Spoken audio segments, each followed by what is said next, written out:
Pour la suite, le module 4 parle des géoréférencements.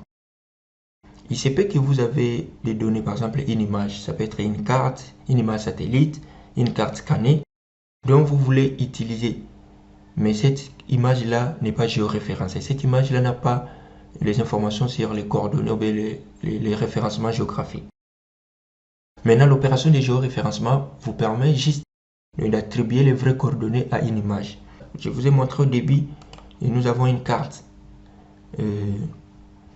par rapport à notre projet ici. Si je vais sur raster, nous avons une carte qui est là. On attend que la carte s'affiche, voilà. On va extraire les informations provenant de cette carte.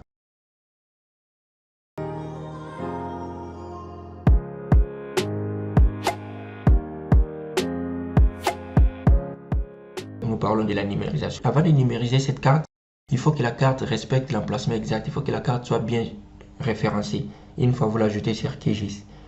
On va ajouter d'abord notre couche. Parce que normalement, cette carte, une fois ajoutée, ça devait se superposer sur cette zone. Parce que c'est cette concession. Mais vous allez voir que ça ne sera pas le cas. Pourquoi? Parce que la carte n'est pas géoréférencée. Alors pour ajouter, vu que ce ne sont pas, ou bien ce n'est pas une couche vecteur, mais c'est une couche raster, nous allons sur le menu couche, ajouter une couche raster. Et à partir d'ici, nous allons sur parcourir. Nous allons sur notre dossier initiation, géodonnées, et on va dans le dossier raster. Et voilà, notre carte est là. On va utiliser ce qui est sous format fichier image, donc JPJ. On vient sur ouvrir et on clique sur ajouter. Et on peut fermer. Normalement, la carte devait se superposer ici. Parce que cette carte, c'est pour cette concession. Normalement, ça devait se superposer là. Mais tellement la carte n'a pas les vraies coordonnées, la carte n'est pas géoréférencée, cette image-là, c'est pourquoi ça ne se superpose pas. Et c'est le but de cette opération qui concerne le géoréférencement. Et si on revient par exemple sur le panneau de couche, on retrouve notre carte qui est bel et bien là. Mais ici, ça ne s'affiche pas. Donc ça veut dire que ça s'affiche ailleurs parce que ça ne contient pas les vraies coordonnées. D'abord, ici, on va définir le système. Si je reviens sur la carte, on peut voir c'était sous quel système. Donc, il faut bien prendre connaissance de la carte pour savoir quel est le système utilisé sur cette carte. Si par exemple, je viens ici, je vois que c'est le système WGS84. Revenir sur QGIS. Et je vais définir parce que vous voyez, il y a un point d'interrogation à côté qui vous informe, si j'arrive là, pour vous dire que cette couche n'a pas de système de coordonnées défini.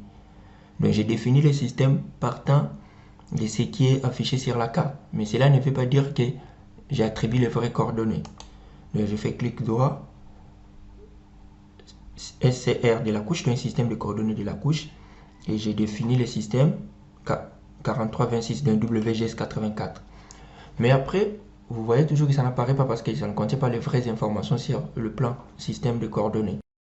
Pour maintenant voir là où la carte se situe, parce que le logiciel QGIS, lorsque vous ajoutez une image, une couche raster qui n'est pas géoréférencée, le logiciel considère le coin gauche en haut comme étant le point 0, donc comme étant le point de départ, 0 degré.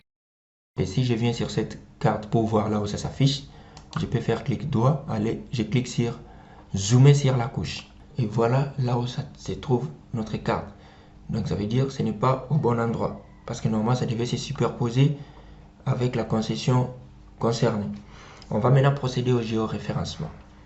Pour ça, on va aller sur le menu raster. On clique sur géoréférencer.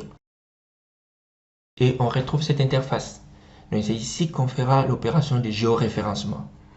Vous avez ici la barre de titre, là vous avez la barre de menu, on retrouve quelques menus, fichiers, éditer, vie et paramètres. Par exemple, dans le menu fichier, nous avons ouvrir un raster, débiter les géoréférencements, générer un script digital, ainsi de suite. Éditer, on peut ajouter un point qu'on appelle le point décalage qui nous permettra d'attribuer les vraies coordonnées à cette carte. On peut supprimer un point, déplacer un point de contrôle.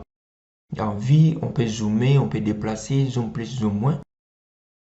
Et dans paramètres, il y a paramètres et les transformations. Tellement, on va faire subir une transformation à cette carte pour que cela puisse se positionner au bon endroit. Alors, il y a des paramètres à remplir. propriétés des rasters et puis configurer les géoréférenciaires. Si je clique là, on peut par exemple là afficher l'identifiant lorsqu'on va ajouter les points de contrôle, afficher les coordonnées, que l'unité des résiduels soit en pixels. Les détails de tous ces paramètres, vous les retrouvez dans le module au format PDF que nous vous avons fourni. Vous avez tous ces détails. Voilà, comme première opération, après, par rapport aux barres de menu, tout ce qu'on a comme fonction là, nous les avons encore reprises ici sous format des raccourcis, comme les icônes que vous pouvez voir. Après cette partie ici, on a l'interface où apparaîtra l'image qu'on va ajouter. Et en bas, nous avons l'espace pour la table des points de contrôle. On verra s'afficher la table là. Et les significations de tous ces champs, vous pouvez les retrouver dans le module en format PDF que nous vous avons fourni. Pour commencer, nous allons cliquer sur Ouvrir un raster. Et à partir d'ici, on est déjà sur notre dossier. Sinon, on va aller chercher le dossier où se trouve la carte. Tel que chez nous, c'est là. Je clique sur la carte, je viens sur Ouvrir. Et on voit la carte s'apparaître. La première opération à faire est de prendre connaissance de la carte. Ça veut dire, je vais voir quels sont les points que je vais utiliser comme point de contrôle.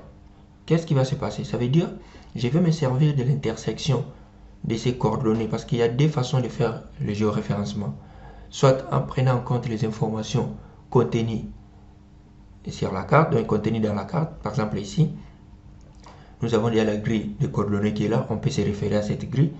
Mais deuxième méthode, ça veut dire vous avez une carte ou une image qui n'a pas de référence comme ça. Et dans ces cas, on se réfère à une autre image ou bien une autre carte. Ça peut être des fonds de cartes en ligne. Par exemple, ici, je peux me référer au fond de carte de OpenStreetMap en ciblant des zones un peu remarquables. Avec la première méthode, nous on va utiliser en se référant aux images ou bien le contenu de cette carte. Donc, le premier point de contrôle sera l'intersection de ces deux lignes, axe des abscisses et des coordonnées, et des ordonnées, allais-je dire. Et après avoir ciblé la zone, je vais maintenant prendre l'outil Ajouter un point, le point de contrôle. Dès que je prends cet outil, je dois bien zoomer pour le placer à l'intersection, donc au milieu. Vous voyez par exemple là.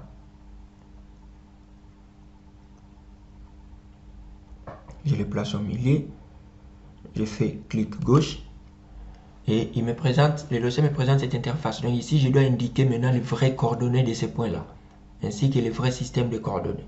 Et vous pouvez voir les détails là-bas en haut. Donc en haut, on vous explique si les coordonnées sont en degrés, minutes, secondes, comment vous devez les écrire. Si c'est en degré décimal, comment aussi les écrire. Donc les détails sont là. Donc chez nous, c'est en degrés, minutes, secondes. Donc on va les écrire en mettant des espaces entre degrés, minutes et puis secondes. Et à l'est là-bas, nous avons 23 espace. Nous avons 50 minutes, espace 0 secondes. On fait de même pour le nord. Donc je peux déplacer ça pour voir.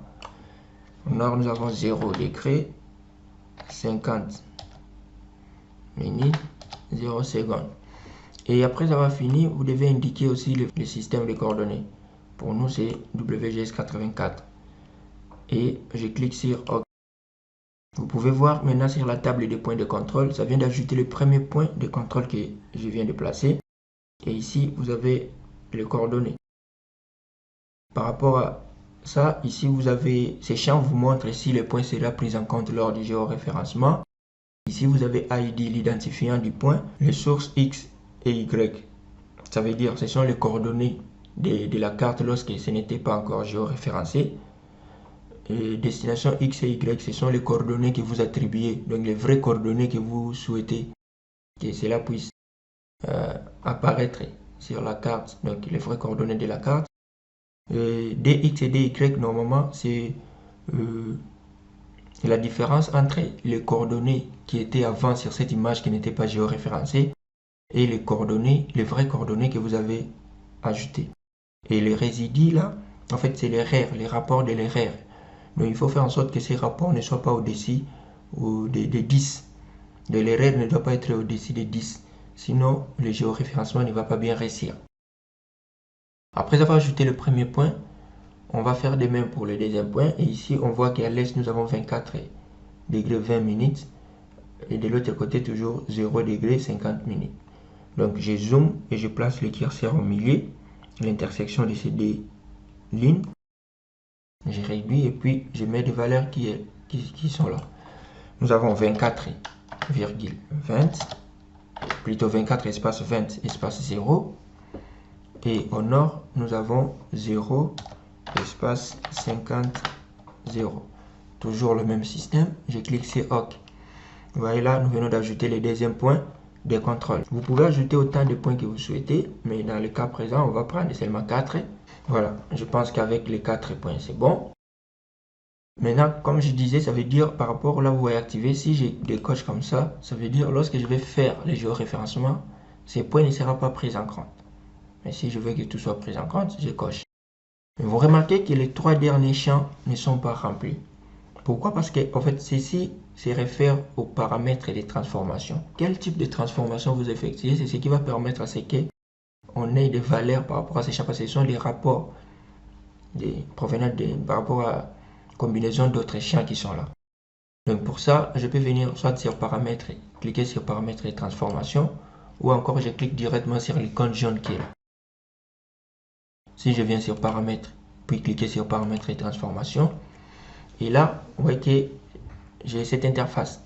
Donc je dois indiquer le type de transformation, méthode de rééchantillonnage, le système de coordonnées cibles. Je dois indiquer là le raster en sortie. Au fait, le logiciel lui-même met le nom par défaut. Donc il prend le nom de la carte et puis il ajoute le suffixe géoref. Donc ça veut dire géoréférencé, et puis le type de fichier, ce sont les fichiers TIFF. Après, nous avons compression. Quel genre de compression utiliser? C'est comme j'avais dit, les détails de tous ces différents types se retrouvent dans la partie, dans le fichier PDF. Vous pouvez voir les différentes significations. Quand est-ce qu'on choisit le type de transformation linéaire, quand est-ce qu'on choisit le plus proche voisin, ainsi de suite. Par exemple, vous avez linéaire, vous avez polynomial, ça veut dire il y a des critères quand est-ce qu'on utilise les différents types de transformations. Par exemple, vous allez voir que non, vous devez avoir au minimum 3 points de contrôle, vous devez avoir au minimum 6 points de contrôle. Alors tout ça est à prendre en compte. Et ça dépend du type d'image. Est-ce que c'est une carte scannée, c'est une image satellite? Et par rapport à chaque type d'image, vous avez certaines catégories des types de transformation et méthodes de rééchantillonnage à utiliser. Pour cette carte, nous allons utiliser le type de transformation linéaire. Pour les méthodes de rééchantillonnage, on va prendre plus proche voisin. Le système de coordonnées, on prend WGS84. La compression, on laisse aucun, on ne va pas compresser.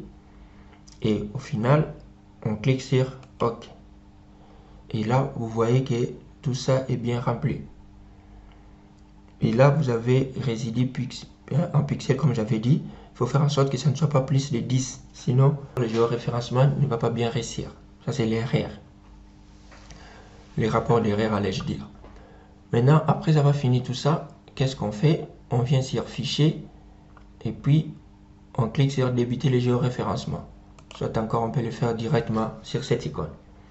Dès que je vais cliquer là, et vous voyez, la progression, c'est 100%. J'ai le message là, la réussite du géoréférencement. Je peux réduire cette interface. Et vous remarquez maintenant qu'ici, nous avons des fichiers. Nous avons maintenant d'abord carte 4 qu'on avait ajouté qui n'était pas géoréférencé. Nous avons encore le fichier, la couche raster, carte 4 géoref. Ça, c'est ce qui est géoréférencé. Donc, on peut désactiver l'autre. Et si maintenant on zoome sur notre carte, vous voyez que nous avons l'image qui se superpose à l'endroit exact. Vous voyez que nous avons maintenant la carte à l'endroit exact. Donc si je décoche comme ça, vous voyez que c'est à l'endroit exact. Donc c'est ce que nous appelons le géoréférencement. Maintenant, après le géoréférencement, si on fait le géoréférencement, c'est pour extraire aussi les informations sur la carte qu'on a géoréférencée. Soit encore utiliser cette carte-là comme étant, ou soit cette image-là comme étant fond de carte. Mais supposons ici on voulait extraire quelques informations. C'est ce que nous appelons la numérisation. Donc, ça vous donne la possibilité de créer des couches. Nous passons maintenant au module 5 qui est la numérisation. Ça peut être des polygones, des lignes ou des points.